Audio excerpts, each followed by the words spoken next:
1894 সালে গোড়ায় the Statesman কাগজ আমেরিকার নিউজ অ্যান্ড নোটস খবরের কাগজকে কোট করে একটা খবর করলো। সেই খবরে জানা গেল যে কলকাতার নরেন্দ্রনাথ তিনি শিকাগোয় বক্তৃতা করেছেন, বিখ্যাত হয়েছেন। তিনি অ্যাটর্নির ছেলে, কয়েক বছর আগে শ্রীরামকৃষ্ণের কাছে দীক্ষা নেন এবং তার বাবা হাইকোর্টের একজন অ্যাটর্নি। এই লাইনটি পড়ে মহেন্দ্রনাথ কাগজটি নিয়ে ছুটলেন গিরিশচন্দ্র ঘোষের কাছে। গিরিশচন্দ্র ঘোষ চলে এলেন সিমলাপাড়ায় 3 নম্বর গৌরমোহন মুখার্জি স্ট্রিটের বাড়িতে এবং উচ্চস্বরে সে খবরটা পড়তে লাগলেন।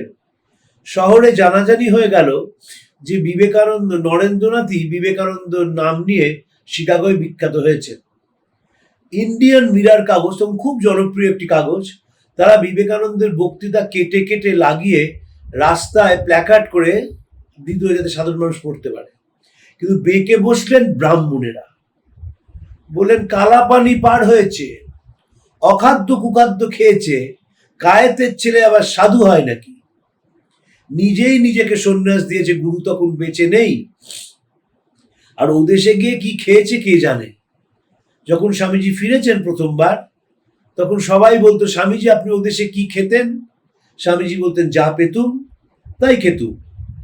স্বামীজি নিজে জানতেন যে এদেশের ব্রাহ্মণেরা তাকে কতখানি অপছন্দ করেন, তাই তার একটি গ্রন্থে লিখছেন, বিশেষত কায়স্থ কুলে পয়দা হওয়ায় আমি যখন চোরদায় ধরা পড়েছি। ব্রাহ্মণেরা মানতেই পারলেন না এই মানুষটির প্রতিভা। বাঙালির একটা বড় বৈশিষ্ট্য আছে, বাঙালির একাংশের, তারা প্রতিভাকে স্বীকার করতে জানেন এবং এখনো জানেন না। বিবেকানন্দ বিখ্যাত হয়েছেন। টাউন হলে কলকাতায় থ্যাঙ্কস গিভিং সেরিমনি হবে, সেটি পাঠানো হবে আমেরিকায়। তারা যে কাজ করেছেন, তারা যে স্বামীজিকে সহায়তা দিয়েছেন, সেটাকে তার ধন্যবাদ জানিয়ে অনুষ্ঠান। রাজা পিয়ারীমোহন মুখোপাধ্যায়, উত্তরপাড়ার রাজা, তিনি সম্মত হলেন সভাপতিত্ব করতে, কিন্তু বলে দিলেন, দেখো কায়েস্তর ছেলে কখনো সাধু হয় না, তাই আমি কোথাও স্বামী বিবেকানন্দ বলবো না, বলবো ব্রাদার বিবেকানন্দ। স্বামীজির কাছে খবর আমেরিকায় পৌঁছল। তিনি একটি চমৎকার চিঠি লিখলেন উত্তরপাড়ার রাজাকে, প্রসারণ জীবন, সংকোচন মৃত্যু, ভালোবাসা প্রসারণ, স্বার্থপরতাই সংকোচন, তাই মানুষকে ভালোবাসা ওটা জীবনের ধর্ম। সেই চিঠিতে স্বামীজি বললেন, যে ভারতীয় বিদেশে যায় সে দেশের অনেক উপকার করে। একটি চিঠিতে তিনি তার গুরু ভাইদের লিখতেন, যদি আমার পয়সা থাকতো তোমাদের সবাইকে একবার বিদেশ ঘুরিয়ে নিয়ে যেতাম। বিদেশের মানুষের নিয়ম অনুবর্তিতা, সময়ানুবর্তিতা স্বামীজি দেখেছেন। সাথে সাথে ভারতবর্ষের কথা তিনি প্রচার করেছেন বিদেশে। ভারতবর্ষের ইতিহাস, ভারতবর্ষের ঐতিহ্য তার মুখে শুনেছে বিদেশিরা। ভারতবর্ষের প্রতি তাদের প্রেম জেগে উঠেছে, তারা জানতে চেয়েছে ভারতবর্ষকে, কিন্তু এদেশে মানুষ তা শুনল না। বিবেকানন্দকে বলা হলো, ওটা ও আবার বিবেকানন্দ নেই, কিন্তু বিবিকা আনন্দ বেলুড় মঠে, বেলুড়ে একটা বাগান বাড়ি বানিয়েছে, সেখানে মেম সাহেবরা আসে, মেম সাহেবদের নিয়ে থাকে, ও তো বিবিকা আনন্দ। যখন পরিব্রাজক বিবেকানন্দ, তখন সবচেয়ে বেশি চিঠি লিখেছিলেন প্রমোদা দাস মিত্র। তিনি অসাধারণ পণ্ডিত ছিলেন বেদান্তে। তিনিও প্রশ্ন তুললেন যে কায়স্থর ছেলে সাধু হয়েছে, নামের আগে স্বামী বলছে, এ ঘোরতর অন্যায়। স্বামীজি তাকে একটা অপূর্ব চিঠি লিখেছিলেন, আপনারা বলেন যে সর্বত্র ব্রহ্ম বিরাজমান, কিন্তু প্রয়োগ করতে গেলে বলেন অতটা না করলেই হতো, আমি সেটা রাজি নই। স্বামীজি এক জায়গায় লিখছেন দুঃখ করে, আমাদের শাস্ত্রে মহাসাম্য আর কাজে মহাভেদ বুদ্ধি, নিষ্কাম কর্মের কথা ভারতবর্ষ প্রচার করেছে, কিন্তু ব্যক্তিগত জীবনে আমরা তার্কিক, দাম্ভিক, চামড়ার বাইরে কিছু ভাবতে পারি না। বলছেন যে ধর্ম এখন গোলকেও নেই, দূরকেও নেই, এখন ভাতের হাঁড়িতে।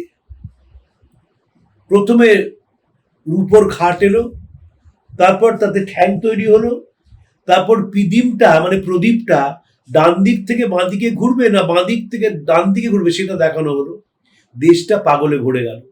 মানুষ খেতে পায় না, কিন্তু গুজরাটে ছাড় পোকাকে খাওয়ানোর হাসপাতাল তৈরি হলো।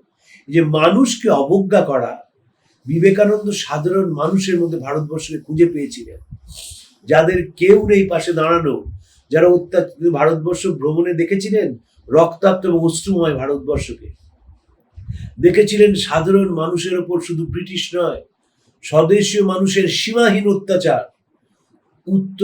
তিনি যখন দক্ষিণ ভারতে গেছেন, সেখানে দেখেছেন যে অব্রাহ্মণদের কিভাবে অত্যাচার করছে ব্রাহ্মণরা, কিভাবে অত্যাচার করছে যারা ইংরেজি পড়ার সুযোগ সুবিধা পেয়েছে। এই যে সাধারণ মানুষের জাগরণের কথা তিনি বললেন, তাই জন্যে বিবেকানন্দ হয়ে গেলেন পাড়িয়া। তিনি তো দক্ষিণেশ্বর মন্দিরে গিয়েছিলেন বিদেশ থেকে ফিরে এসে 1897 সালে। সেই তিনি মন্দির থেকে চলে আসার পর রানী রাসমণির উত্তরসূরিরা তারা বিজ্ঞাপন দিল, আমরা তাকে আমন্ত্রণ জানাইনি। তিনি নিজে এসেছিলেন, কিছুক্ষণ ছিলেন, তারপর চলে যান। যেহেতু কালাপানি পার হয়েছেন, তাই এত বড় তার শাস্তি যে দক্ষিণেশ্বরে তিনি শ্রীরামকৃষ্ণের পদতলে পৌঁছেছিলেন, যে দক্ষিণেশ্বর তার কাছে শিক্ষা প্রতিষ্ঠান, যে দক্ষিণেশ্বরের জীবনের সূক্ষ্ম থেকে সূক্ষ্মতর অনুভূতিগুলো তৈরি করে দিয়েছিলেন শ্রীরামকৃষ্ণ, সেখানে ঢোকা বন্ধ হয়ে গেল। বেলুড় মঠে নিজের ঘর থেকে দূরে দক্ষিণেশ্বরের মন্দির প্রায় দেখতে না চোখের জল ফেলতেন। ব্রাহ্মণেরা স্বামীজিকে মানল না। না মানার কারণ হচ্ছে সাধারণ মানুষের জাগরণ। ব্রাহ্মণেরা চেয়েছিলেন যে সবসময় তারা শাস্ত্রটাকে কুক্ষিগত করবেন। স্বামীজি ইটিস্টা আরডিকে চিঠি লিখলেন, আমার কাজ হলো বেদান্তের শুষ্ক ভাবনাগুলোকে ভালোবাসা দিয়ে মোলাম করে তার সঙ্গে সুতীব্র কর্মের মশলা মিশিয়ে যোগের পাকশালায় রন্ধন করে আমি এভাবে তা প্রচার করতে চাই যাতে একটি শিষ্য তা হজম করতে পারে। আবার বলছেন, আমার কাজ হচ্ছে মনের বেদান্তকে ঘরের কোনায় নিয়ে আসা। শিষ্য শরৎচন্দ্র চক্রবর্তীকে বলছেন, আগে তোরা কিছুটা ভোগ করতে শেখ, তাহলে বেদান্ত আরো ভালো করে বুঝতে পারবি। বেদান্তর সঙ্গে ভোগ ওরে বাবা, সবাই বলবে না না সম্ভব নয়, ভোগ করবে না তাহলেই তো বেদান্ত বুঝবে।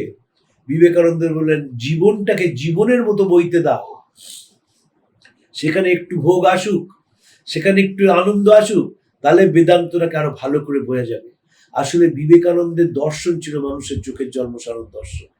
এটা আমাদের সমাজের উচ্চ বর্গের মানুষ মানলেন না। স্বামীজি চলে গেলেন 1902 সালের 4 জুলাই। প্রথম কলকাতায় স্বামীজির স্মরণ সভা হলো সাউথ সুবারবান মেন স্কুলে, সাবারবান স্কুল রোডে, এবং সেইখানে মূল বক্তা হচ্ছেন নিবেদিতা, সভাপতি হচ্ছেন রবীন্দ্রনাথ। ব্রাহ্মণেরা সেই সভায় গেলেন না, বললেন কি করে যাব, কায়েস্তের স্মরণ সভা, ব্রাহ্ম তার সভাপতি আর ম্লেচ্ছ তার মূল বক্তা। আমরা এই নিয়ে ছিলাম বলে আমরা এগোতে পারলাম না। 21 শতকে এই গণ্ডি ভেঙে আমরা বেরিয়ে এসেছি। আমরা এগোতে চাইছি সব ধর্মের, সব মতের, সব পথের মানুষকে নিয়ে, আর সেটাই হচ্ছে আসল ভারতবর্ষ।